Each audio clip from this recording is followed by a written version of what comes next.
Bueno, buenos días. Vamos a continuar directamente porque vamos con un poquito de retraso y vamos a comenzar con el primer panel académico que es sobre el tema de desinformación. Soy Carmen Torres, soy doctora en comunicación y trabajo en la Secretaría General Iberoamericana, en la SEGIP, y mi ámbito de investigación es el tema de desinformación. En primer lugar, queríamos dar las gracias a los evaluadores y al panel académico que ha sido el responsable de organizar esta parte más académica e investigadora del Congreso. Creo que hay algunos presentes y desde la organización de la COP querían darle las gracias. En segundo lugar, queríamos agradecer a todos ustedes estar aquí y yo personalmente quería dar las gracias a Pedro Marfil, a Jesús Espino, a Elisa, a todos por ofrecerme la posibilidad de moderar esta mesa sobre un tema tan crucial como es la desinformación, especialmente en el contexto de la comunicación política. También agradezco la presencia de todos ustedes, así como la participación de los ponentes que hoy nos van a acompañar. Yo no quiero alargarme mucho, sobre todo porque creo que vamos con un poquito de retraso y simplemente voy a presentarles la primera comunicación, que se titula «Cómo identificar y medir la desinformación, desarrollo de una metodología para monitorear los procesos electorales», de las investigadoras Catalina Gaete y Adriana Amado de la Universidad Complutense de Madrid y de la Universidad Camilo José Cela. No sé si... Perfecto. Muchas gracias. Sí.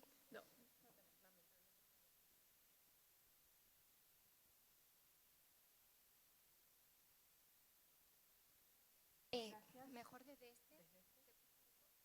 Perfecto. Vale, gracias. Bueno, muchísimas gracias. Lamentamos no pudo cargarse la presentación, así que les compartiremos verbalmente nuestro trabajo.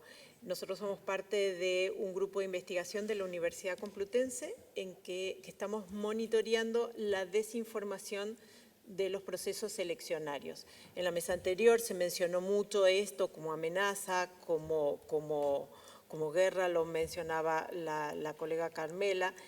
Y la pregunta que partió es, bueno, ¿cuál es la dimensión que tiene la desinformación en los procesos electorales? Comenzamos en el 2023 y qué eventual daño puede hacer a los procesos.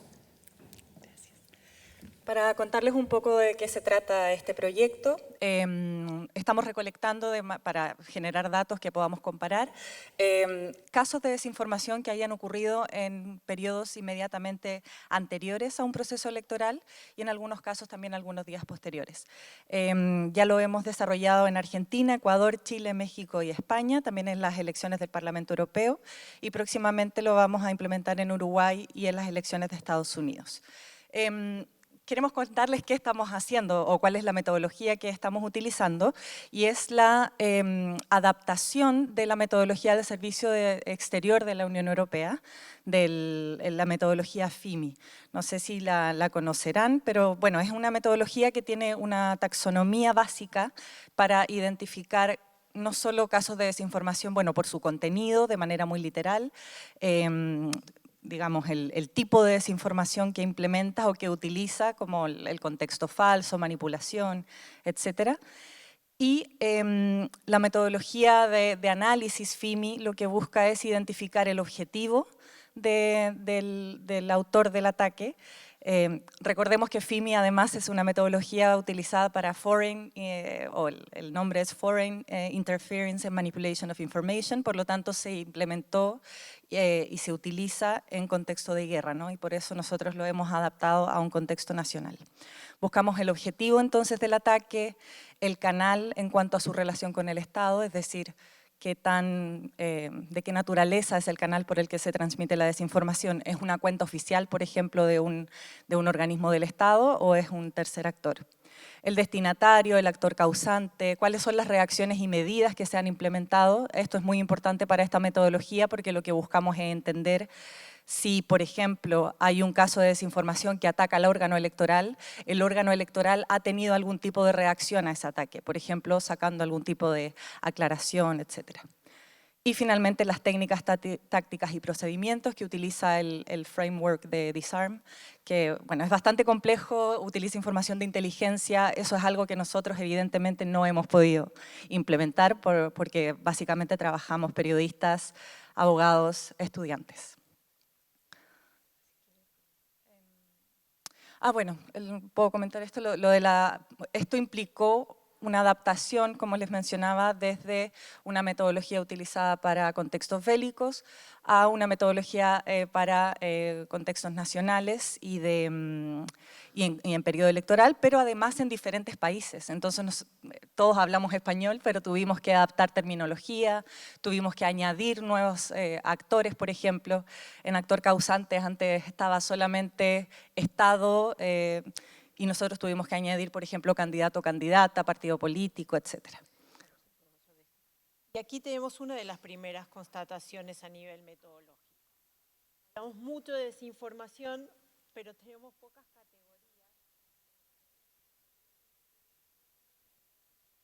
Realmente los estudios de desinformación tienen una metodología sui generis, entonces analizo este corpus y este corpus defino yo esas categorías.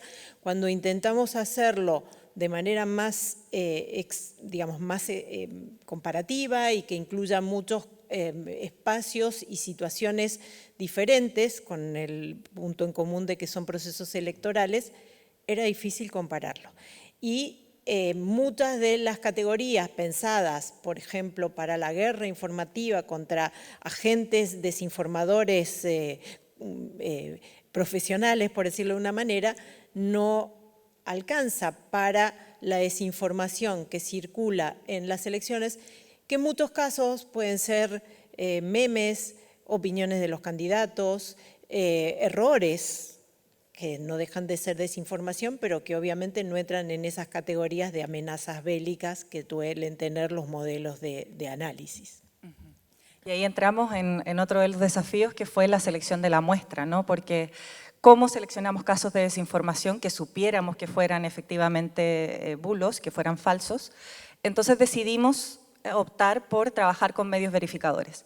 En este caso, por ejemplo, muchos de los países trabajamos con maldita.es, en otros países con medios verificadores locales, tratando de asegurarnos que siguieran con los estándares de la International Fact-Checking Network y otras como la Coalición Europea. Y efectivamente, bueno, encontramos casos, los analizamos bajo la metodología, pero también nos quedan muchas dudas con respecto a este proceso de selección de la muestra, por lo que mencionaba Adriana, y lo puede comentar un poco más en el caso de Argentina, por ejemplo. Bueno, yo estoy a cargo del caso de Argentina, y otra de las grandes conclusiones que tenemos en este trabajo es que todos los procesos electorales que venimos analizando tienen un volumen bastante bajo de noticias verificadas, no sobrepasan el centenar. Con lo cual, en contraste con la cantidad de información que hay en Argentina, los medios publican un promedio de 200 noticias al día. Multiplicar la cantidad de medios por 24 estados, más la información que publican los propios candidatos, los propios partidos. Es decir, el volumen de información es altísimo, con lo cual, si encontramos poco más de 100 noticias detectadas como amenazas, es relativamente bajo. De esa muestra de 100 noticias, muchas resultaron ser ciertas, muchas eran declaraciones en el debate electoral, y acá aparece otra cuestión a discutir, es qué tanto puede considerarse como sospechosa o amenazante o desinformación, información vertida en un debate político, ¿no? ¿Dónde está el límite y cuál es la línea que separa la libertad de expresión de los candidatos y su posterior rendición de cuenta con la etiqueta de desinformación, ¿no? Hasta dónde. Y mencionaba también el colega de Le Monde, ¿no? Cómo detectamos a veces la ironía de la no ironía, ¿no? A nosotros nos pasó que parte de las noticias verificadas eran memes de una cuenta abiertamente identificada como de meme. Y entonces, claro, eso no admite una verificación porque era una ironía. Entonces, muchas veces se le hacía decir a un candidato cosas que no diría en un contexto con la etiqueta del autor del meme, pero que era considerado desinformación. Entonces, nuestra conclusión, lamento que no hayamos podido mostrarle algunos de los pantallazos que traíamos para mostrarles, pero la primera cuestión es que, por lo menos en Argentina, no podemos decir que la desinformación haya tenido mucho que ver, siendo que ha ganado un candidato controversial y con mucho impacto mediático en todo el mundo, y por lo menos o no ha sido el caso, o no hemos sabido detectarla. Y en el caso de esta pequeña muestra encontrada, también nos costó muchísimo la clasificación por esta naturaleza híbrida y cambiante, ¿no? En donde es muy difícil determinar taxativamente que eso es desinformación. Por eso a mí me cuesta mucho cuando escucho a colegas diciendo que hay muchísima, que hay volúmenes ingentes de desinformación, que son una amenaza. La pregunta es, ¿a qué llamamos desinformación?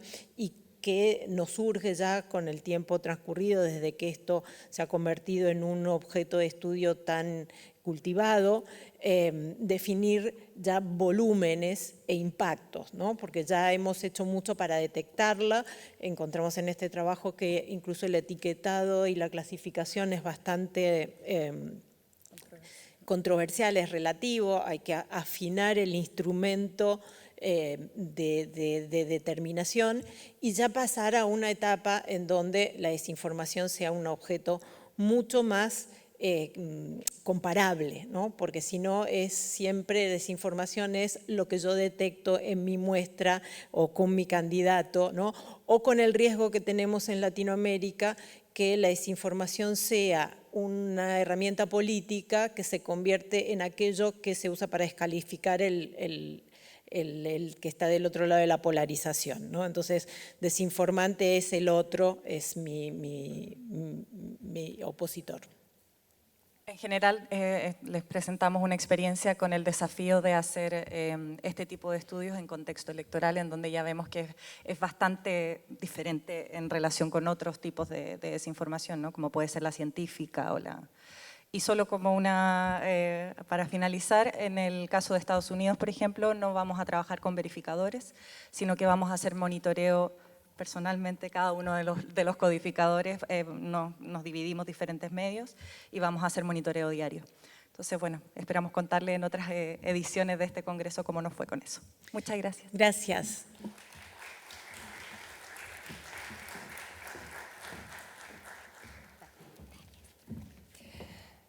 Bueno, el fenómeno de la desinformación tiene un impacto profundo, como sabemos, y no solo en las elecciones, sino también en cómo interpretamos temas críticos como es la salud pública, las políticas migratorias o el cambio climático. Además, también la desinformación afecta no solo a las sociedades occidentales, también a los países iberoamericanos, y añade una capa de complejidad en su estudio y abordaje. A continuación, vamos a escuchar la investigación de investigadores académicos de la Universidad del País Vasco, Julen Orbegozo, Oyer San Martín, Ainara Larrondo y Simón Peña, titulada Persuasión política a través del miedo, análisis de spots institucionales en tiempos de pandemia.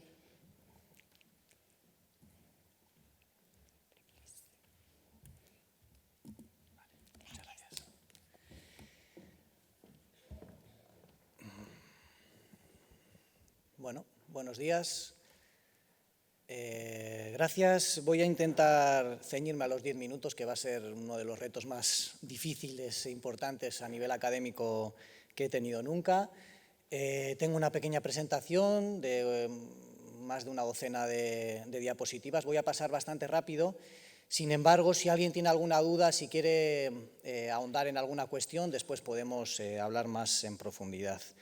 Bien, antes han hablado en la mesa redonda sobre el miedo como una emoción potente, muy sugerente para expandir la desinformación, también para polarizar a las sociedades, incluso para fortalecer las tribus, expandir mensajes entre estas tribus. Y hoy pues traigo un tema que tiene relación con el miedo, pero con los spots institucionales difundidos por las administraciones públicas, los gobiernos en época de pandemia. Y es un tema del que estamos orgullosos porque surgió a nivel bastante personal cuando identificamos que los mensajes institucionales de gobiernos políticos, instituciones, estaban tomando un cariz violento, un cariz no sé, bastante agresivo, un tanto intimidatorio durante aquella pandemia que ya parece el Pleistoceno, pero que sucedió hace solo 4 años. Entonces hicimos 2 investigaciones. Una, por un lado, analizamos la retórica bélica de Pedro Sánchez en sus discursos oficiales, cuando estaba en la Moncloa sobre todo, y por otro lado, este estudio que trata de analizar el miedo, el uso del miedo en los spots de las instituciones públicas. Bien, partimos de una... Vamos a ver. No sé si... Vale. Vale. Partimos de una asunción, y era que en esta época de pandemia los gobiernos tuvieron que hacer un esfuerzo comunicativo sin precedentes. Era una pandemia global, en un nuevo contexto digital y, por lo tanto, bueno, pues algo novedoso para estas instituciones que se enfrentaban a esta nueva situación. Tomamos como referencia teórica autores clásicos, ahí tienen en pantalla algunos, White, Hobbes, Cory Robin, Michel Foucault, y todos ellos confluían en una idea, y era que el miedo sirve para ejercer esa función de control social en momentos de crisis, sobre todo de catástrofe. Hablábamos de algunos usos del miedo en campañas políticas, y ahí tienen algunos ejemplos: las elecciones en el Reino Unido, el referéndum de Colombia por la paz, la campaña electoral que llevó a encumbrar a Donald Trump en el 2016, donde también tuvieron su presencia los mensajes de miedo, el 11S o el Brexit en el Reino Unido. Pero también aterrizábamos este tema del miedo en política analizando algunas crisis sanitarias de los últimos años, como el aceite tóxico de colza, la enfermedad de las vacas locas o la gripe A, y la Escherichia coli, la conocida como E. coli en el 2011. Después pasamos también a teorizar en torno a los spots institucionales, qué función tienen, para qué sirven, algunas definiciones, y pasamos rápidamente a los objetivos, las preguntas y las hipótesis. Nos marcábamos 2 objetivos. El primero, analizar el uso del miedo y su presencia como recurso persuasivo en la publicidad institucional, y ver su presencia en comparación con otros marcos. Y como segundo objetivo, ver qué elementos confluyen a la hora de construir esta simbología del miedo, elementos que pueden ser estéticos, formales, incluso recursos retóricos como metáforas.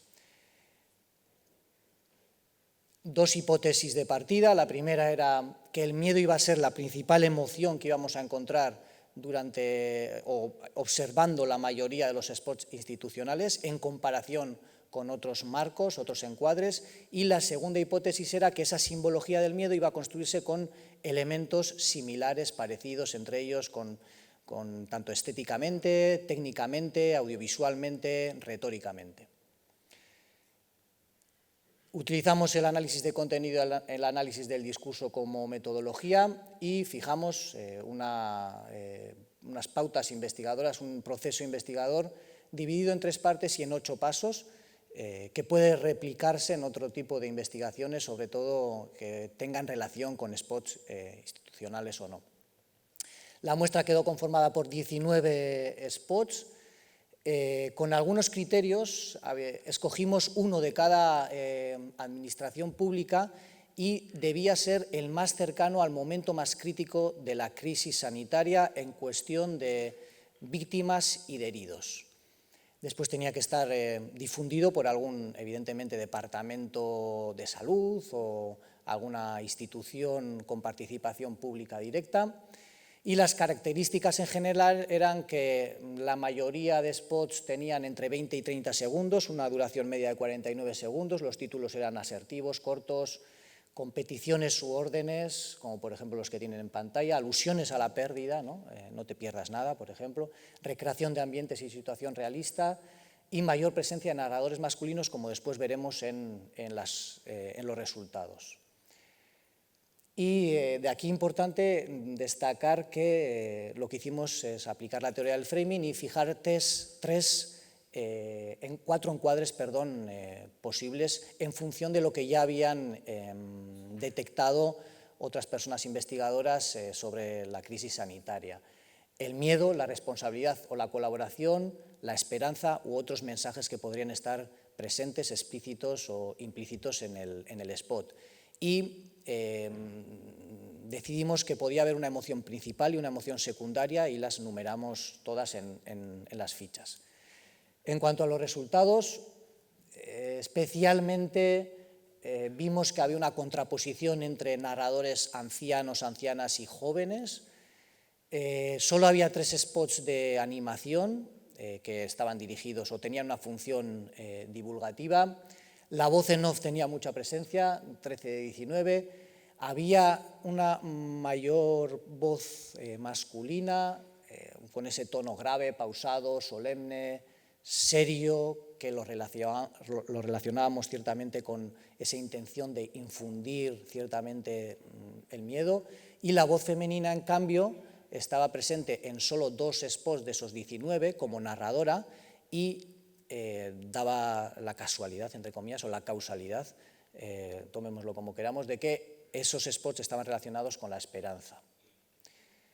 Este es el resultado principal. La responsabilidad tenía mayor presencia, responsabilidad y colaboración tenían mayor presencia como encuadre que el propio miedo, la esperanza en un pequeño porcentaje y otros encuadres aparecían en un 10% de la muestra.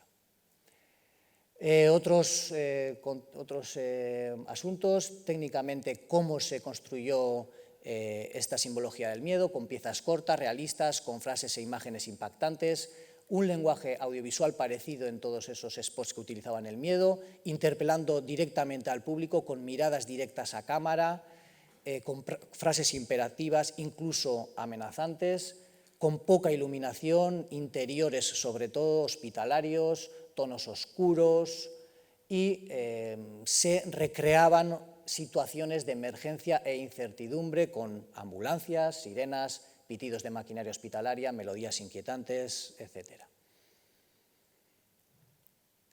¿Y cuál es el recorrido mental que pensamos que hacía la gente que veía estos spots? Se relacionaba directamente el mensaje con las consecuencias graves en la salud. Había una simbología de la pérdida, o sea, si contraías el virus del COVID-19 probablemente perdías algo, eso es lo que sugerían estos mensajes, además pérdidas dolorosas y traumáticas en la mayoría de los casos.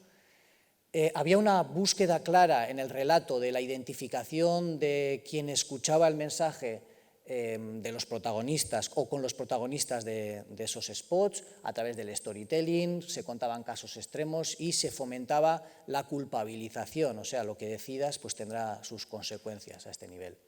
Entonces, este es el recorrido mental que hacían los mensajes de los spots: incumplimiento de medidas, contracción del COVID-19, desarrollo de una enfermedad grave y probablemente o la muerte, la tuya o la de los seres queridos. Y nosotros teorizamos en torno a esta semiótica de la tanatofobia que expandieron estos mensajes, porque lo que hacían era, en aquel periodo de tiempo, difundir una extrema ansiedad y el miedo a la muerte. Voy terminando. Los recursos retóricos especialmente que se emplearon fueron la exageración, la sinécdoque, la contraposición, metáforas, ahí tienen toda la lista, la polisemia, la personificación.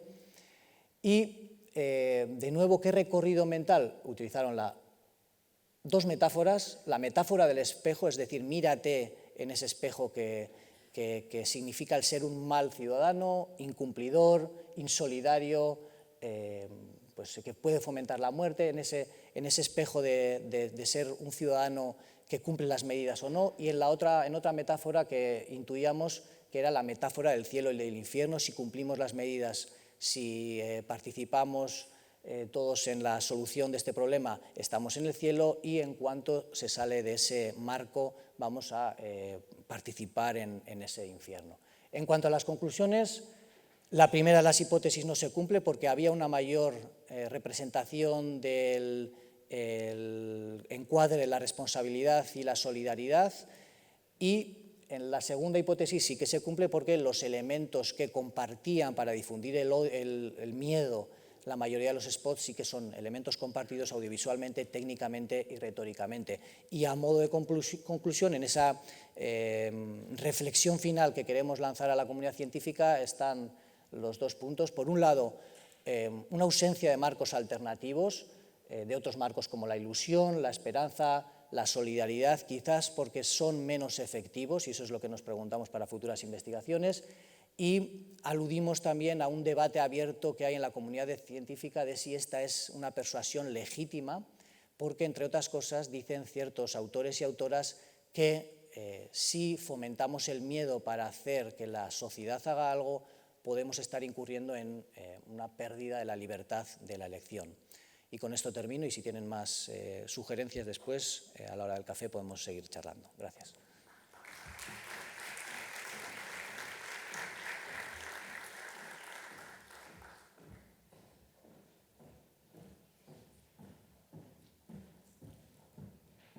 Gracias, no hace falta esperar a la hora del café, que está próxima. Saben que cada ponente o cada ponencia tiene 10 minutos, que estamos intentando ser muy rigurosos, y luego hay un turno de preguntas para trasladar las inquietudes que ustedes tengan. A continuación vamos a escuchar la mesa titulada La cobertura mediática de la ley de amnistía, un análisis de los encuadres y sentimientos, que está a cargo de los investigadores Marco Antonio Ruiz y Manuel López del Centro de Investigaciones Sociológicas, del CIS. Y bueno, en esta sesión se va a tratar de manera rigurosa el tratamiento de los medios de comunicación han dado a la ley de amnistía mediante un análisis de los encuadres informativos y los sentimientos que estos generan en la opinión pública. Gracias.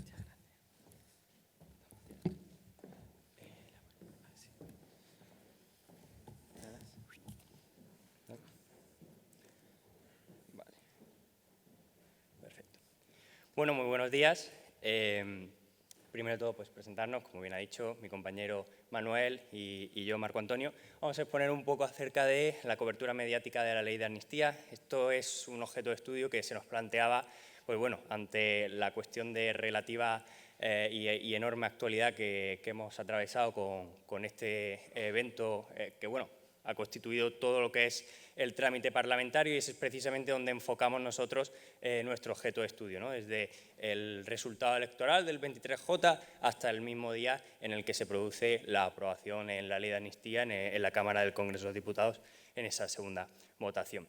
Y bueno, nuestra intención era conocer cómo los medios moldean la opinión pública o cómo desde los distintos agentes y las distintas agendas, tanto política como del resto de actores que se encuentran presentes en el escenario político, pues acaban intercediendo también en la cobertura mediática que se le da a esto. Entonces queríamos conocer cuáles son los encuadres, cuáles eran los sentimientos que se hacían presentes en la cobertura mediática de esta cuestión, es decir, de qué hablan los medios de comunicación sobre la ley de amnistía y cómo hablan. Para ello, lo que hemos hecho ha sido la recolección de noticias, y aquí tengo que hacer como el primer matiz y el primer énfasis, es que precisamente la recolección de las noticias que hemos efectuado, que hemos recopilado un total de unas 4.326 noticias, pues bueno, lo cerrábamos hace relativamente poco por lo novedoso que decía y lo actual de este evento, con lo cual cerrábamos hasta hace el 30 de mayo pues estábamos recopilando aún noticias y eso hace pues que este análisis sea un primer análisis bastante exploratorio, sea un primer análisis pues bastante provisional con unas líneas de investigación futuras marcadas a futuro. Entonces, en este sentido, pues bueno, algunas de las dificultades también que hemos presentado a la hora de extraer ese corpus de noticias y que hemos tenido que ir sorteando, pues a la hora de acceder a determinados medios de comunicación y demás, pues bueno, los paywall que frecuentemente conocemos, la cuestión también de las páginas dinámicas y todas estas cosas, pues nos han dificultado un poco la recolección de ese contenido, pero como ya digo, contamos con una muestra bastante significativa para el estudio que queremos hacer. ¿Por qué seleccionábamos estos 5 medios de comunicación y por qué no 4? Explico esto, y es que principalmente acudíamos al estudio del CIS, estudio sobre los medios de comunicación, y en este sentido observamos cómo teníamos El País, El Mundo, ABC, La Vanguardia y El Diario.es. La intencionalidad no era otra que contar con con 2 medios que podríamos decir con una línea editorial más conservadora o más cercana a la derecha y con otros 2 medios con una línea editorial más cercana a la izquierda o más cercana al progresismo. Además, nos parecía tremendamente interesante incluir La Vanguardia también desde el punto de vista pues, de ser un medio catalán y el enfoque que podía aportar respecto a esta cuestión, ¿no? Entonces, ya digo, los 5 medios más leídos en España según ese estudio del CIS. Bien, si quieres, Manu, comentar las técnicas. Sí, bueno, nosotros hemos diseñado una estrategia de técnicas de esta metodología. La idea era primero conocer la opinión pública y después conocer los medios de comunicación, es el mensaje que están produciendo estos medios de comunicación seleccionados. Para ello hemos hecho el análisis descriptivo y análisis bivariable con las encuestas del CIS, con la encuesta de medios de comunicación social que hemos dicho. Con esto pretendíamos acceder, era una encuesta probabilística, por lo tanto se puede inferir, hacer estadística inferencial y inferir que esas líneas que marca la encuesta son líneas generales que marca la sociedad española porque es representativa la encuesta. Por lo tanto, esa primera parte, con análisis descriptivo y análisis bivariable, concretamente hemos usado el chi cuadrado para analizar estos datos y luego para analizar qué produce estos periódicos, topic modeling y léxico de análisis de sentimientos. Por lo tanto, podríamos conocer la producción y cómo y de qué temas han hablado esos periódicos cuando hablan de la amnistía y con qué sentimientos hablan estos periódicos cuando hablan de la amnistía. Y después conocemos qué medios son los más leídos por la población y qué ideologías leen cada medio con datos en la mano. Por lo tanto, era una forma de acceder al framing y qué información estaba llegando a cada persona, ¿no? Sí, sobre la cuestión de las técnicas de automatización para el análisis de ese contenido y para ese análisis de sentimientos, pues bueno, señalar brevemente, no quiero extenderme mucho en esto, pero elegimos, por ejemplo, para el topic modeling, el modelo LDA, ¿no? de asignación latente frente a la factorización de matrices no negativas, pues bueno, por la cuestión probabilística que hace que cuando las muestras son muy grandes, como es el caso, imaginaros el corpus de las noticias de 4.300 noticias, pues hace que, digamos, este modelo sea como el más indicado para tratar el contenido de estas noticias. Luego hablaré un poquito más también acerca de los modelos basados en lexicon cuando tratemos el análisis de sentimientos. Vale, pues el topic modeling nos da estos resultados. Este es de los titulares, ¿vale? Porque era más sencillo acceder a esta información, como decimos, por las dificultades que ha dicho mi compañero antes. Se ha hablado del primer tópico, que eran las protestas en Ferraz. Vemos claramente cómo se habla de protestas, sede, sentimientos, posible concentración, manifestación, independencia. Un segundo tópico que habla de la igualdad de los españoles como marco principal. Se habla de, de igualdad en todos los territorios.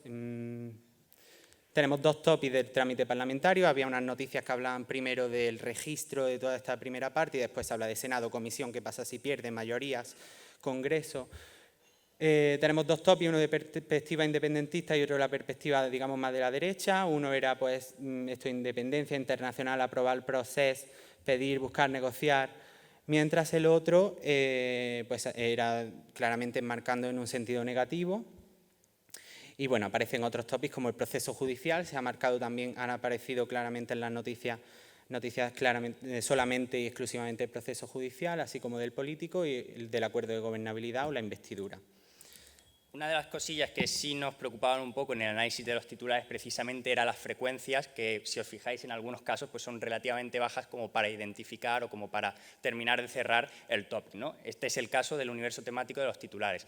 ¿Qué encontrábamos positivo? Que cuando pasábamos al análisis del universo temático del cuerpo de la noticia, muchos de los topics que identificábamos en los titulares se hacían presentes también, pero en este caso con unas frecuencias bastante más altas que nos hacían reforzar la idea de que esos topics estaban presentes, ¿no? Os lo pongo con anterioridad para que podáis ver cómo se replican.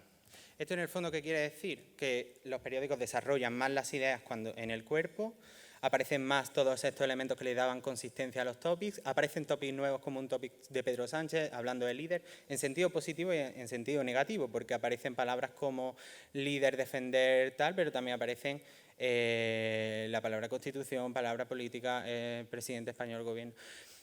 No está enmarcado en un sentido o en otro, pero aparece el topic sobre el líder, desaparecen topics, es decir, no se ha hablado tanto en el cuerpo de las noticias, por ejemplo, sobre el inicio del trámite parlamentario, y se mantienen y refuerzan otros topics como el proceso judicial o las protestas en Ferraz, que cogen mucha más consistencia, ¿no? Bien, pasando a los sentimientos, y no quiero tampoco extenderme mucho, pero como decía, en este caso en los sentimientos, dos matizaciones a nivel metodológica. La primera de ellas es como, bueno, somos conscientes que esto tiene una limitación, que es la ironía, que generalmente no suele captar el análisis de sentimientos automatizado. Entonces, una de las cosas que hemos estado trabajando también ha sido en un diccionario propio para tratar de limitar lo máximo posible esos errores, ¿no? A la hora de interpretar pues, los titulares y los cuerpos donde se haga empleo de esa ironía. Y en segundo lugar también a nivel metodológico, pues bueno, lo que hemos tratado de hacer es forzar la máquina. Normalmente en estos análisis de sentimientos suele haber un contenido neutro. Hemos tratado de forzar la máquina para que, digamos, nos haga una disgregación, incluyendo también que no solo sea análisis de sentimiento positivo, negativo y neutro, sino incluyendo también muy positivo y muy negativo, teniendo en cuenta los valores que creo que tuvimos a partir del 4 en la escala de sentimiento. Y, como digo, eliminar el neutro forzando a la máquina a que nos haga, digamos, esa polarización entre lo que podría ser positivo y lo que podría ser negativo. Como veis, pues lógicamente los encuadres negativos son un poquito superiores, aunque nos sorprendió que tampoco era enormemente un resultado muy negativo con respecto a lo que esperábamos en un principio. A ver, esto tiene, si nos vamos a la primera gráfica que hemos visto y viendo cuáles son los periódicos más... Que termine. Sí. Bueno, vale, le doy rápido. Más leídos, vemos que, por ejemplo, El País y El Mundo era muchísimo más leído que el resto. Esto no está ponderado, es decir, los sentimientos y tales los vemos en el total de artículos que hay, no de qué artículos son más leídos o no. Pero bueno, respecto a esta gráfica, hemos separado la escala de ubicación ideológica del CIS, recodificándola en izquierda y derecha, y la hemos cruzado con los periódicos. Esto es un poco lo que aparece, ya lo sabíamos un poco, pero estos son los datos, y podemos decir que hay asociación estadística, es decir, que no solo es que está en la dispersión en frecuencia, sino que pertenecer a una ideología u otra depende estadísticamente, que se puede afirmar que estadísticamente tienes más probabilidad de leer unos periódicos u otros. Simplemente los próximos pasos vamos a hacer esta vinculación de tópicos a sentimientos y con periódicos para ver qué periódico habla de cada tema y cómo lo enmarca con qué emociones, ¿no? Y entendemos que esto no nos da exactamente el framing, es solo un indicador proxy. Sabemos los temas y con qué términos se hablan de los temas y con qué sentimientos se ha hablado, pero no sabemos el framing, pero es un proxy para acercarnos. Pero esto vamos a seguir buscándolo, extrayendo muestras aleatorias de cada periódico y haciendo un análisis con una perspectiva más sociohermenéutica, de más interpretación del sentido y más profunda, aunque sea un análisis cualitativo. Y finalmente, ya para acabar, pues otras líneas que nos ha suscitado a nivel de investigación, pues por un lado replicar este modelo y hacer la comparativa en lo que sería el análisis discursivo de los propios políticos, de las propias fuerzas políticas y demás, ¿no? Y hacer una comparación a ver si realmente existe una permeabilidad. Somos conscientes que probablemente exista permeabilidad, no vamos a ser capaces de identificar desde qué lado hacia qué lado, ¿no? Pero sería interesante abordar esa cuestión. Y por otro lado también a nivel metodológico, pues la implementación de otros otros elementos, otros procedimientos de análisis automatizado y hacer una comparativa metodológica de los resultados que nos ha abordado utilizando el LDA y el análisis de sentimientos que hemos implementado y otros modelos extensos de lenguaje y demás. Sí. En el fondo es, y con esto cierro, es un esfuerzo, sabemos que hay mucha gente estudiando el framing desde hace mucho tiempo, haciéndolo muy bien, pero es un esfuerzo por automatizar, por procesos automatizados que puedan contener, digamos, muestras tan grandes como 4.000 artículos y acercarnos de forma automatizada y de forma más científica al framing, aunque todavía sea un camino por recorrer, ¿no? Y con esto, pues muchas gracias. Y gracias. A la espera de vuestra...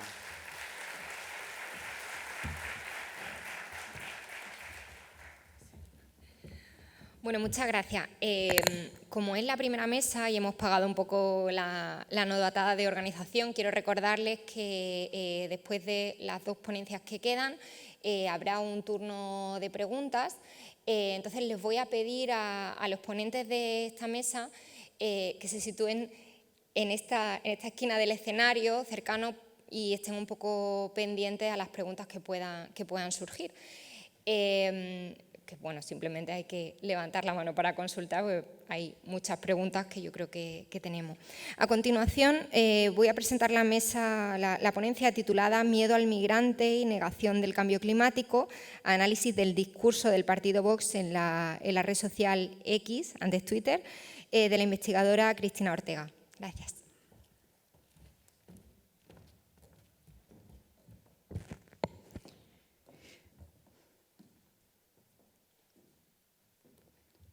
Bueno, buenos días. En primer lugar, quería agradecer a la organización del Congreso por este estupendo evento y también por haber seleccionado nuestra comunicación para poder compartir una serie de resultados en los próximos 10 minutos. Bien, yo quería empezar con esta frase de Gabriel García Márquez, que dice que el mundo era tan reciente que muchas cosas carecían de nombre y para nombrarlas había que señalarlas con el dedo. Realmente este es el espíritu que creemos que mejor refleja el trabajo que hemos hecho. Al menos intentar señalar algunas cosas con el dedo para ponerles nombre y quizás si podamos reflexionar en torno a ellas, comprenderlas y buscar soluciones en un futuro. Bueno, pues esta es nuestra investigación, como bien comentaba la moderadora, y yo soy Cristina Ortega, aunque el trabajo lo hemos hecho en conjunto con la profesora Alicia de Lara y el periodista Jesús Mula. Quiero destacar que la nota más característica de nuestra investigación es que es interdisciplinar. La profesora Alicia de Lara es de periodismo, Jesús es periodista y yo soy profesora de Derecho Constitucional. Entonces, bueno, es una investigación prácticamente interdisciplinar. Y prueba de ello es la pregunta que nos hacemos al principio, que yo trato de responder para establecer el marco teórico conceptual.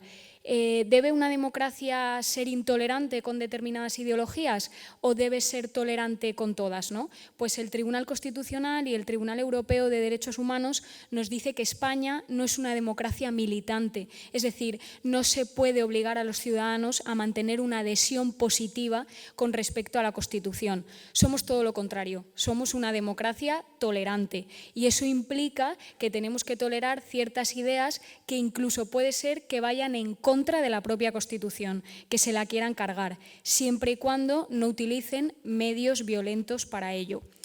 Que seamos una democracia tolerante, que aboguemos siempre por un ejercicio casi omnímodo de la libertad de expresión, no impide reflexionar en torno a ciertos discursos quizá polémicos o quizá que puedan tener consecuencias en nuestra democracia. Bien. ¿Y por qué Vox? ¿Por qué hemos elegido Vox? Bueno, yo creo que Vox es la tercera fuerza política nacional. En su programa político hace unas referencias complejas y polémicas en torno a la migración y el medio ambiente, que después explicaré un poco. Por eso hemos estudiado estas dos variables en profundidad. Y luego, para estudiarlas en el contexto del antes Twitter, que ahora es X, hemos elegido algunos perfiles políticos. El líder del partido, hemos estudiado todos sus mensajes durante 3 meses y luego los candidatos que proponía el partido para las principales elecciones. Las elecciones vascas, las elecciones catalanas y las elecciones europeas. Solamente ese mes de campaña y celebración de elecciones. ¿Por qué X? Bueno, pues algunas citas a la doctrina, es la que más se utiliza de manera directa por los políticos, es en la que más abundan mensajes de desinformación, mensajes de odio, como escuchábamos en la mesa de debate anterior, y creemos que está totalmente justificado. ¿Cómo lo hemos estudiado? Bueno, pues hemos elaborado un código de análisis que luego, si hay alguna pregunta o alguien quiere verlo de manera más próxima, se lo puedo mostrar, basado en el test de Rabat. El test de Rabat es un test que establece la ONU en 2012 y se basa en una serie de parámetros para identificar mensajes que incitan al odio o a la hostilidad. Por ejemplo, ¿quién es el emisor? ¿Qué fuerza tiene? ¿Cuál es el contexto? ¿Cuál es la contundencia del mensaje? ¿Qué términos concretos incitan al odio? Pues así hemos establecido ese código. Aunque nosotros en los resultados nos hemos basado únicamente en analizar la migración y el medio ambiente, también hemos clasificado si aparecía la memoria histórica, aparecía el independentismo, cualquier otro tema. Y les comparto brevemente algunos de nuestros resultados. Para empezar, nos ha salido en todo el periodo de análisis de la muestra 696 mensajes. Pueden ver ahí que el candidato o el perfil más activo es Jorge Buxadé, porque si lo comparan con Santiago Abascal, al final es el que más mensajes publica en un solo mes. Y luego se cumple nuestra primera hipótesis. Los temas que más aparecen en sus mensajes es, en primer lugar, la migración y, en segundo lugar, el medio ambiente. Bueno, ¿y cómo se habla de estos dos temas, de estas dos variables? El discurso de Vox es un discurso de corte nativista, es un discurso donde el migrante se entiende como una amenaza para el bienestar social del país, es el chivo expiatorio o el epifenómeno de los problemas que acucian a España, es, en resumidas cuentas, un enemigo. Pero no olvidemos que en este discurso nativista hay un corte aporófobo, de rechazo al pobre. No le importa tanto a Vox que el que viene de fuera sea un turista, una persona rica, le da igual, lo que le importa es que sea una persona pobre que en teoría no viene a aportar nada, ¿no? Con respecto al medio ambiente no hay un rechazo frontal, lo que hay es una desconfianza. ¿De verdad es el cambio climático un problema? Ellos siempre dudan sobre esto. El que más lo hace es el candidato Jorge Buxadé. Y lo que hace este candidato es que generalmente compara la Agenda 2030 con lo que ellos llaman la Agenda España. La Agenda España que beneficia a nuestros agricultores, a nuestros ganaderos, que están siendo perjudicados por esas élites europeas que lo único que hacen es proponer, pues intentar paliar el cambio climático de alguna manera, pero que realmente esto perjudica a España. Entonces, como digo, en el caso de la migración hay un rechazo frontal y en el caso del medio ambiente hay una duda, invita siempre a dudar y hay también una desconfianza. Más cosas que les muestro. Utilizamos la teoría del framing, de los encuadres, y los encuadres más utilizados, en este caso en la muestra, es el enfoque del conflicto. Vox plantea todos los temas desde un punto de vista de conflicto, de disputa, que esto también corrobora de lo que hablábamos en el marco teórico conceptual. Vox entiende la política como una batalla y esto va en contra del concepto de sociedad democrática que establece el Tribunal Europeo de Derechos Humanos. El Parlamento proviene de su origen, que es conversar. Vox no quiere conversar, Vox quiere luchar. Y el segundo enfoque que más predomina es la responsabilidad. Vamos a buscar un responsable. ¿Quiénes suelen ser? El gobierno socialista y las élites europeas. Bien, ¿qué mensajes de toda esta muestra incitan a la hostilidad? Nosotros solo hemos marcado 113 de 696 y yo les he puesto 3 tweets, simplemente 3 mensajes de ejemplo. Jorge Buxadé llama a Irene Montero libera violadores y fíjense en este último mensaje de Santiago Abascal, donde dice la inmigración ilegal destroza la convivencia, dispara la inseguridad, degrada los servicios públicos. Es un mensaje realmente hostil. También en la comunicación establecemos una nube de cuáles son las palabras que más se repiten en los mensajes. Fíjense, nuestro, inseguridad, seguridad, separatismo, inmigración. Y luego también hay insultos, corruptos, batasunos de mierda, gentuza, proetarras. Entonces la pregunta que surge a colación es si esto es un discurso de odio o no lo es. Yo les respondo desde el punto de vista jurídico constitucional, además el discurso de odio es una de mis líneas de investigación.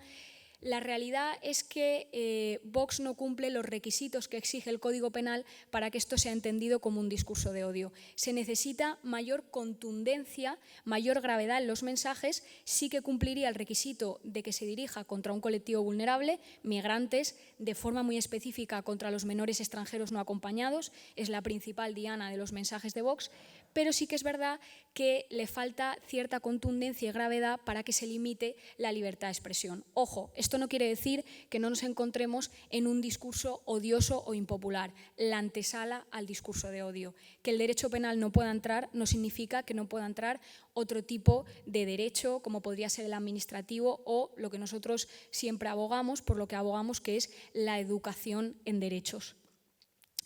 Bien.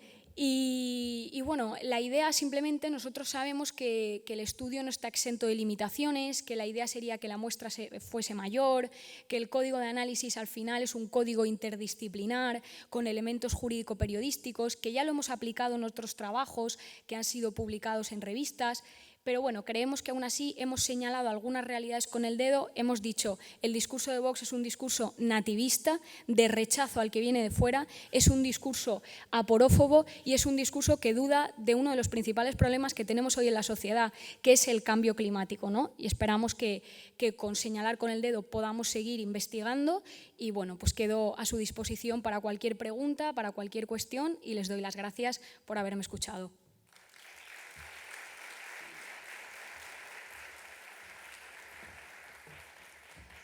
Bueno, muchas gracias. Esta es la última ponencia de esta mesa, entonces les pido que si tienen alguna pregunta, sobre todo para agilizar, pues ya la vayan planteando. Dos personas de apoyo tienen los micrófonos y en cuanto termine esta última ponencia van a estar un poco a disposición levantando la mano y preguntando. La última ponencia de esta mesa se titula 20 años del 11M, desinformación o periodismo deficiente y está a cargo del doctorando Ernesto García de la Universidad de Nebrija. Gracias.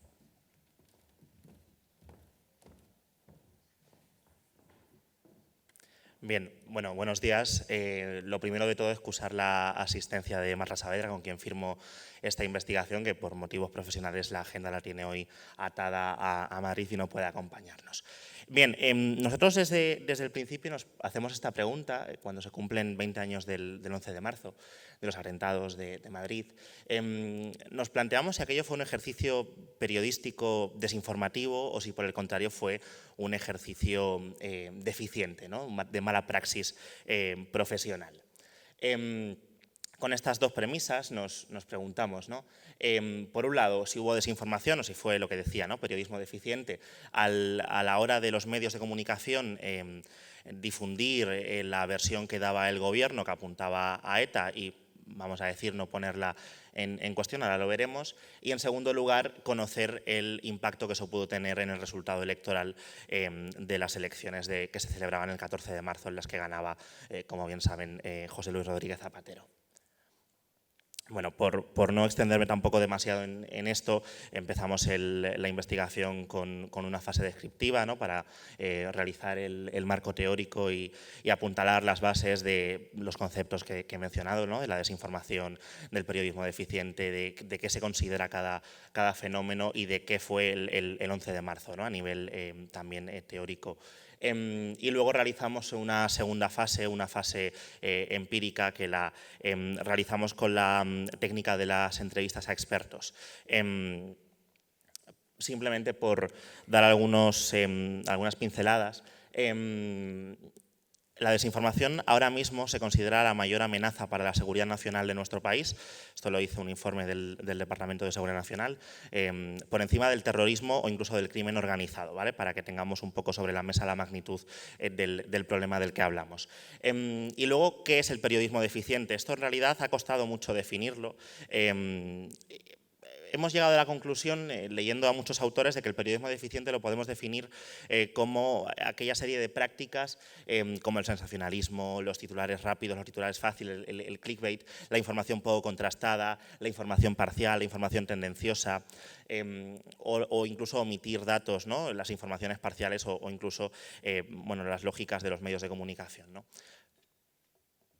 ¿Y cómo impactan las campañas de desinformación y el periodismo deficiente en las elecciones, ¿no? Para saber esta segunda dimensión que nos planteábamos al principio. Bien, las campañas desinformativas sabemos que impactan directamente sobre los procesos electorales. Lo hemos visto en procesos recientes, en Alemania en 2017, en Italia en el 18, incluso en nuestro país en el año 2019. Y normalmente la desinformación que circula en los periodos electorales no va tanto sobre líderes políticos, que también, o sobre marcas políticas, que también, sino que se ataca directamente la propia legitimidad del proceso democrático. Por eso los estudios además indican que los organismos electorales ahora tienen que convertirse en fuentes de información fiables para anticipar y contrarrestar esas narrativas desinformativas. Bueno, sobre el 11M, muy rápido, se acordarán, lo tendrán todos en la cabeza, esos atentados, 7:30 de la mañana en Madrid, 10 explosiones, diferentes estaciones de cercanías. A la 1 de la tarde más o menos, el presidente del gobierno, que en aquel momento era José María Aznar, llama a los principales medios de comunicación, a los directores, para asegurarles de que el gobierno sabe, de que el gobierno está convencido de que ETA es la autora de esos atentados y que, por tanto, pues, es la versión que les tocaba, digamos, de alguna forma difundir, ¿no? Porque era la realidad. ETA desmiente luego su participación, los TEDx no encuentran ninguna vinculación con ETA, y lo que pasa en los días sucesivos pues es que el gobierno sigue manteniendo a toda costa que ETA está involucrada de alguna forma, va cambiando un poco la versión, pero siempre ETA aparece en las diferentes comunicados que emite el gobierno, aunque, insisto, las investigaciones policiales iban en otra línea.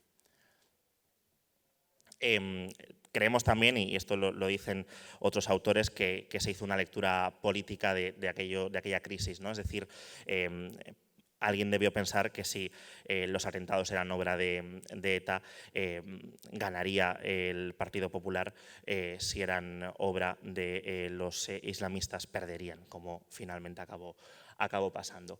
Sobre el tratamiento informativo, también muy rápido, en aquel año 2004 los principales diarios por tirada y por número de lectores eran El País y El Mundo, y encontramos diferencias significativas. Esta investigación parte de otra que realizamos ya el año pasado, en la que realizamos un análisis entre ambos diarios en aquella semana del 11 de marzo, y encontramos, insisto, diferencias significativas entre cómo tratan uno y otro. El Mundo, el primer día, en la edición especial que hace el 11 de marzo, hace un ejercicio periodístico realmente ajustado a lo que sería la praxis profesional, y El País, en cambio, sí que en ese primer día bueno, pues acusa, ¿no?, a ETA de estar detrás del 11M, como le había dicho el gobierno. Al día siguiente sí que vemos que los relatos periodísticos cambian entre un medio y otro. El Mundo comienza a defender al gobierno y El País, en cambio, pues comienza a cuestionar o a poner en duda lo que decía, en este caso, el ministro Acebes, que era el portavoz de aquella crisis.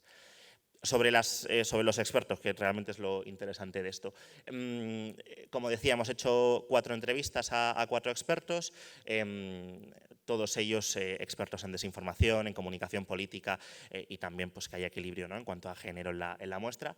Les hemos hecho una entrevista con preguntas abiertas y cerradas, un cuestionario semiestructurado, sobre 4 ejes concretos, ¿no? El primero de ellos, las encuestas preelectorales y los resultados que después hubo. El segundo, tratamiento informativo de los diferentes diarios, el papel del gobierno y la movilización y la decisión del voto.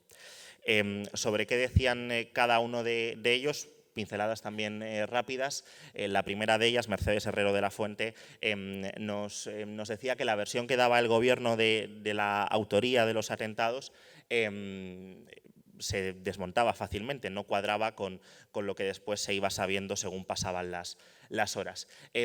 También afirma esta investigadora que la opinión pública estaba cansada de los intentos de engaño, de los engaños del gobierno de José María Aznar, y que, como decíamos, el día 12 de marzo El País es el único diario que sí que apunta a otra versión, ¿no?, a los islamistas en este caso, en vez de a ETA. El segundo experto, Raúl Magallón, de la Universidad Carlos III, él no tenía tan claro que la victoria del PSOE o la derrota del Partido Popular o al revés estuviera tan claro, no tenía nada claro. Dice que, bueno, que aunque se presupone que la maquinaria electoral del gobierno debe funcionar, porque al estar en el gobierno tienes esa capacidad, tampoco estaba tan claro como pensamos que el Partido Popular fuera a ganar aquellas elecciones, ¿no? Dice también sobre los medios de comunicación, como veníamos hablando, que en aquel momento El Mundo, el primer día se refiere, explicó mejor la situación que el País, aunque como les decía antes, al día siguiente comienza a cambiar el relato entre uno y otro. Y también apunta a la estrategia que seguía el gobierno, que dice directamente que era una estrategia de opacidad. La tercera experta pues nos habla de un relato falso para beneficiar a intereses políticos, nos habla también de una gestión de crisis muy politizada, kamikaze, llega a decir incluso, porque dice, claro, que la verdad al final sale, ¿no? Que fue lo que acabó pasando. Dice también de una forma muy clara que el gobierno trató de crear un relato falso al margen de las investigaciones policiales para bueno, algún tipo de beneficio electoral, ¿no? Cuarto experto, dice Víctor Sampedro en este caso que hubo dos mecanismos opuestos, ¿no? Que por una parte el Partido Popular mantuvo algunos apoyos porque supo jugar esa baza de víctima, dice él, pero que también se produjo otro mecanismo, ¿no? otro mecanismo contrario, que era que perdía apoyos. De hecho, perdió más, llega a decir, que de los que recibió, por eso pierde las elecciones. Apunta también a algunos medios de comunicación. En este caso, él apunta al Mundo y a la cadena COPE como esos medios que ayudan al gobierno a difundir la teoría de la conspiración, esa que pone a ETA en el centro de la autoría de los atentados, y acusa también directamente al gobierno de ejecutar una estrategia de desinformación gubernamental. Ya para ir terminando, con todo ello, bueno, concluimos en primer lugar que algunos medios tratan de beneficiar al partido del gobierno, al propio gobierno, manipulando o instrumentalizando, mejor dicho, el atentado, porque además en aquel momento, como los partidos habían suspendido la campaña electoral, los medios se erigen como la casi única fuente de generación de opinión pública.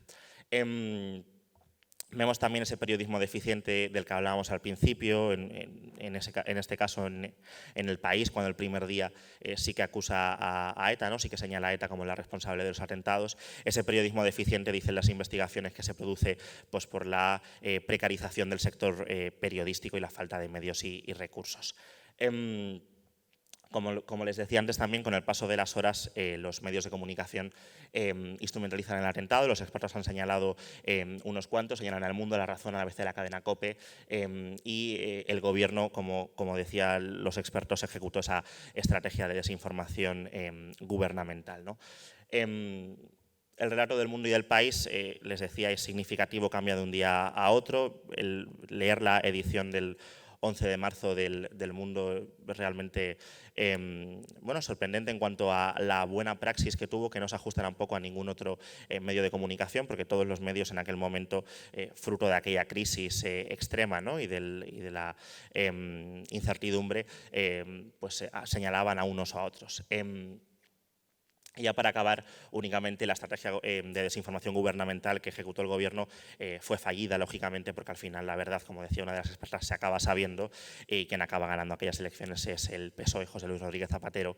Y señalar también, para acabar, que seguimos hablando del 11M 20 años después, no solo en foros académicos, sino también en el discurso político. 20 años después del 11 de marzo se sigue usando el atentado en los diferentes discursos e ideas políticas de diferentes líderes. Nada más, gracias.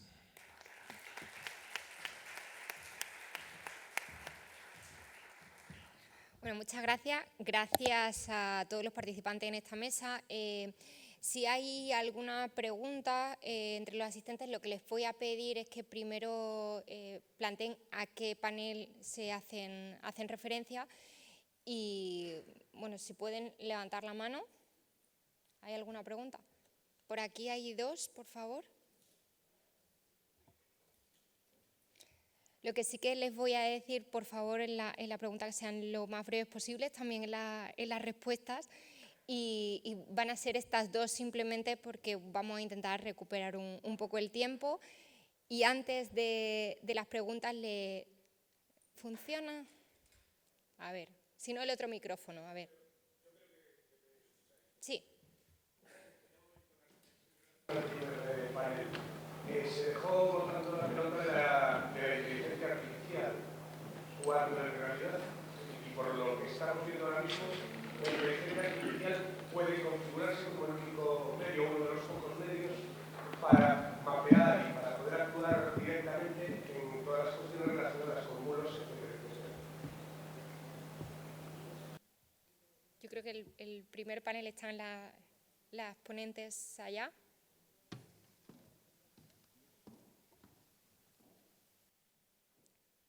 No hablamos específicamente de la inteligencia artificial, entonces sí.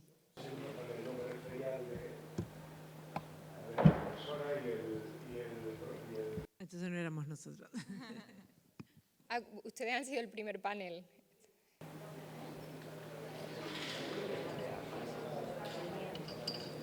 Sí, en el que estaba el profesor francés y la...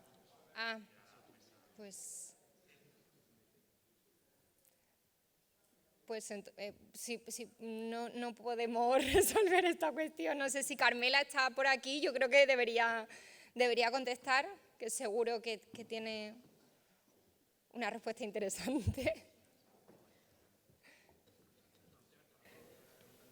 Buenos días a todos de nuevo. Paso a responder la pregunta. Creo que hablaba, si no he entendido mal, de inteligencia artificial. Y la desinformación, voy muy rápido porque sé que vamos muy mal de tiempo. Voy a dar un titular.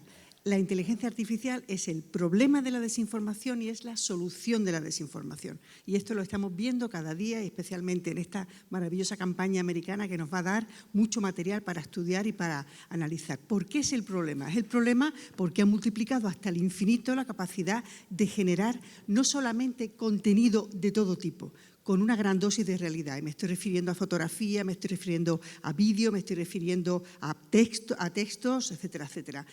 Sino también porque multiplica al infinito la capacidad de difusión. Ahora mismo podemos diseñar operaciones de astroturfing, por ejemplo, hablando de desinformación, diseñando y creando cuentas de redes sociales, creando contenidos para todas esas cuentas de redes sociales. Con lo cual, es un problema.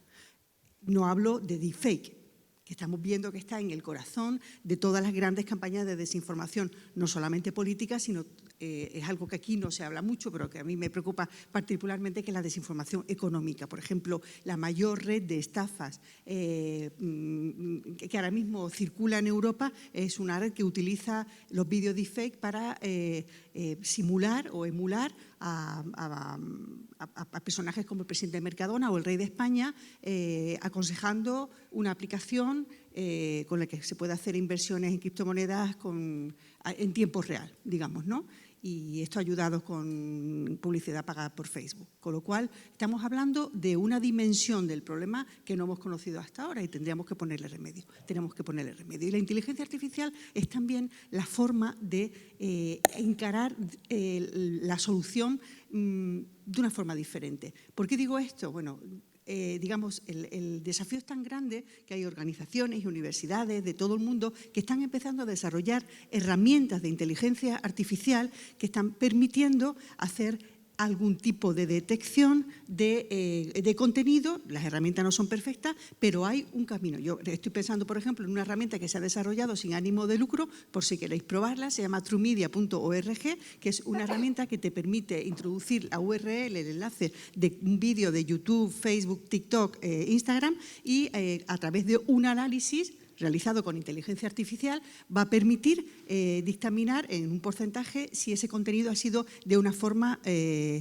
alterada, de una forma artificial. Con lo cual, yo creo que vamos a tener que ir un poco en ese camino, mirando que la IA es problema, pero también la solución. Muchas gracias. La última pregunta, lo que sí que les voy a decir es que vamos a tener el café, que van a ser media horita, clavada además, y ahí estoy convencida que los ponentes pueden resolver todas las preguntas que se planteen. Esta de aquí, perdón, hay aquí una, la última.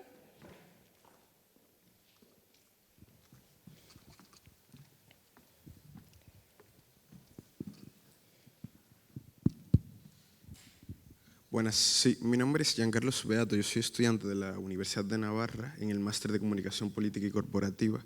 Yo quería dirigir mi pregunta a la Universidad de Miguel Hernández, creo que es la ponente Cristina Ortega, y yo quería decir si se entiende como discurso de odioso la denuncia de la degradación de las instituciones políticas, así como también un mal funcionamiento de las instituciones políticas, que es una denuncia que a mí me parece totalmente legítima dentro de un contexto democrático, donde prevalece esa libertad de expresión y donde precisamente el rol del ciudadano es hacer un ejercicio de auditoría de esas instituciones. ¿No se estaría convirtiendo entonces ese ejercicio democrático del ciudadano, de cada ciudadano y también de la propia libertad de expresión, en un discurso odioso? Me parece, creo que problemático etiquetar este tipo de denuncias políticas que vienen de la ciudadanía como discurso odioso. Gracias. Bueno, muchas gracias por tu pregunta. Me parece muy interesante. Desde el punto de vista jurídico, lo que yo te puedo contestar simplemente es que las denuncias por parte de la ciudadanía a las élites políticas están siempre sobreprotegidas por la libertad de expresión. Así lo dice la jurisprudencia del Tribunal Constitucional y del Tribunal Europeo de Derechos Humanos. Y te pongo un ejemplo muy rápido. Creo que fue en 2017, no sé si lo recuerdan, pero 2 ciudadanos catalanes quemaron una foto del rey emérito. Se hizo bastante conocido. Aparecía la foto del rey emérito boca abajo y la habían quemado. En primera instancia, los 2 fueron condenados por un delito de injurias a la corona y también por discurso de odio.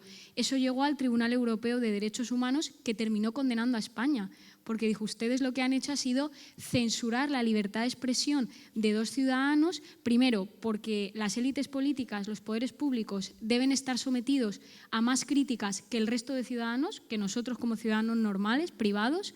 Eso para empezar. Después, porque el discurso de odio solamente puede ir dirigido a un colectivo vulnerable, un colectivo que haya sufrido discriminación histórica, en ningún caso personas con poder, como podría ser políticos, el rey emérito o incluso las fuerzas y cuerpos de seguridad del Estado, que a veces se habla incluso de eso. Entonces, además, la libertad de expresión en contexto político está todavía más protegida. Por eso a veces los discursos de Vox. Otro ejemplo, cuando apareció en el metro de Madrid, tu abuela, 400 euros, un MENA, ¿no? Era también una campaña muy conocida. ¿Por qué no se les condenó por discurso de odio?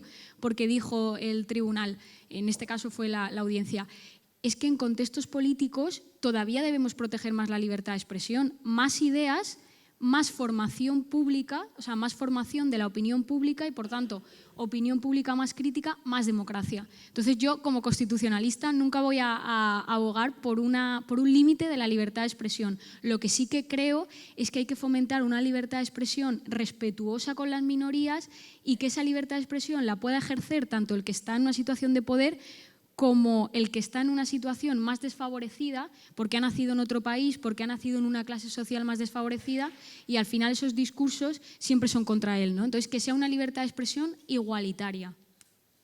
Muchísimas gracias. Bueno, pues muchas gracias a todos los ponentes de esta mesa y también a los asistentes y les invito a que pasen a tomar el café, que es muy necesario ahora mismo.